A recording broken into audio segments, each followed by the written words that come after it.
Here are the top 3 best travel credit cards for 2025. First, Capital One Venture Rewards Credit Card. This card stands out for its simplicity and strong rewards.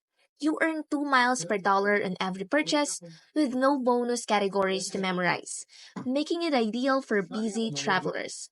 It also offers a generous sign up bonus of 75,000 miles after spending $4,000 in the first 3 months. Second, Chase Sapphire Preferred Card. This card is a favorite for its top-notch benefits and flexible points.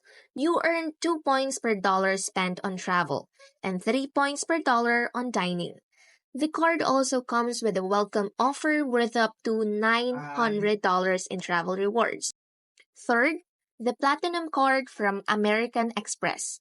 This card is a match when it comes to travel perks and benefits.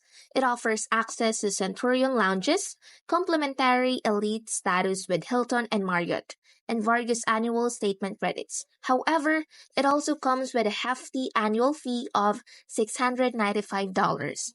Remember to carefully review the terms and conditions of each card before applying.